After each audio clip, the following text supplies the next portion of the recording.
J'ai, au tout début de cette nouvelle aventure syndicale, tenté d'ouvrir le dialogue, d'échanger et de trouver des solutions avec l'administration de l'époque, je le précise. En octobre 2015, j'avais prévenu que la colère des policiers grondait et que la moindre étincelle mettrait le feu à une poudrière prête à exploser depuis plusieurs années. J'ai mis en garde l'administration et les syndicats représentatifs sur le système de gestion des carrières tel qu'il est encore pratiqué, certes dans une moindre mesure, mais toujours bien présent. L'administration, notamment la DRCPN, a fait des efforts de transparence, en réduisant notablement les interventions syndicales.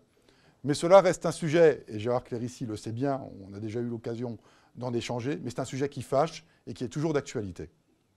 Aussi, je pose la question, pourquoi, face au volontarisme de transparence, la liste des mutations ponctuelles, aussi réduite soit-elle, est-elle désormais intégrée dans la liste du mouvement général polyvalent, si ce n'est pour la rendre indétectable et invérifiable? Par honnêteté, pour lever toute ambiguïté, cette liste devrait continuer à être transmise à part, lors des CAP, et n'être constituée que de situations particulières, à la marge, qui n'entrent pas dans les critères des cas dérogatoires, mais dont la situation nécessite une attention bienveillante. Bref, j'ai alerté à de nombreuses reprises sur cette injustice, comme sur les conditions de travail insupportables, pour lesquelles aucune réponse concrète n'a été apportée. Malgré mes tentatives de concertation et la volonté de sortir d'un dialogue social à bout de souffle, pour lequel la pratique d'un syndicalisme de connivence est révolue, personne, ni la DRCPN, ni la DGPN, n'a souhaité m'entendre, et je me répète, à l'époque. Je dois saluer ce soir le courage de Frédéric Lhoz, alors médiateur de la police nationale, d'avoir conforté et démontré, dans ses rapports annuels successifs, le bon sens des démarches que nous avions engagées en matière de recours administratif. Aujourd'hui, M. Coliex a repris cette fonction de médiateur, et comme son prédécesseur, au regard des premiers avis qu'il a déjà rendus, je tiens à souligner toute son impartialité et son objectivité, ainsi que celui de l'ensemble des médiateurs zonaux. Mais de ces avis, il faut qu'il en découle des actes. Je reste convaincu, pour l'avoir déjà demandé au ministre de l'Intérieur, il y a quelque temps, qu'il faut faire évoluer cette fonction importante de médiateur, à l'instar du médiateur de l'Éducation nationale ou du ministère de la Défense. Pourquoi les agents ne pourraient-ils pas bénéficier d'une médiation avec leur administration pour gérer les problèmes, alors qu'il y a 2 jours, la majorité parlementaire, par la voix de monsieur le député Stanislas Guerini, a présenté à l'Assemblée nationale un projet de loi sur la médiation entre citoyens et administration afin de restaurer la confiance entre eux. N'est-ce pas ce qu'attendent nos collègues de son administration? N'est-ce pas ce que vous souhaitez également dans vos relations avec vos subordonnés, une confiance réciproque?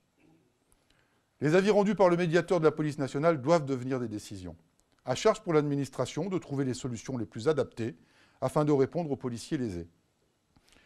Ce sujet me tient particulièrement à cœur, vous le savez, mais je crois peut-être naïvement à une institution juste et équitable, et je reste convaincu que l'action que nous conduisons permettra de faire évoluer les choses. Les nombreux recours engagés depuis plusieurs années par les policiers témoignent en tout état de cause d'un ras-le-bol et d'un mécontentement dans le fonctionnement du paritarisme au sein de notre ministère. Que dire des avancements? Si ce n'est que les dernières CAPI ont démontré que les textes statutaires n'étaient pas respectés et que les promouvables clairement identifiés comme militants ou adhérents d'Alternative Police étaient purement et simplement retirés du tableau d'avancement.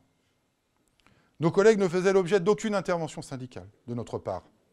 Ils étaient, pour la plupart, en tête du tableau d'avancement, sur la seule base de leur examen, de leurs compétences et de leur notation, conformément aux textes statutaires. Une telle attitude de certaines autorités est purement scandaleuse.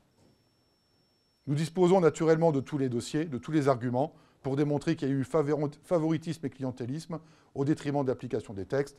Monsieur le DRCPN, je vous ai saisi il y a peu de temps sur ces dossiers et j'espère qu'on arrivera à en discuter, de discuter de chaque cas avec les services compétents de votre direction pour voir ensemble les situations qui nécessitent un rattrapage lors de la prochaine CAPN.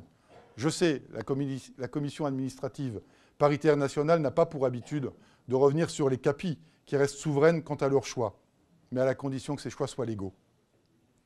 Je me dois de vous le dire clairement et honnêtement ce soir, ce n'est ni une menace ni un ultimatum, je le précise afin d'éviter tout malentendu et toute mauvaise surprise à venir, mais si une attention particulière ne devait pas être portée à ces situations lors de la prochaine CAPN, nous n'aurions d'autre choix, une fois de plus, de porter les dossiers devant les juridictions compétentes, comme pour les mutations, et naturellement, nous mobiliserions nos collègues en conséquence. Mais nous préférons avant tout la concertation et le dialogue à la contestation et à l'opposition. Depuis notre création, aucune réponse ne nous est apportée, aucun signe, aucune volonté d'apaiser jusqu'à nous pousser dans nos retranchements. Si cela devait se poursuivre, nous continuerons alors d'agir avec fermeté. Car toutes ces situations ne sont pas nouvelles et nous n'inventons rien. Il s'agit là d'une véritable injustice sociale, pour ne pas dire une discrimination syndicale. Oui, c'est vrai, nous ne mâchons pas nos mots. Oui, nous sommes quelque peu revêches, mais nous sommes surtout le porte-voix de nos collègues.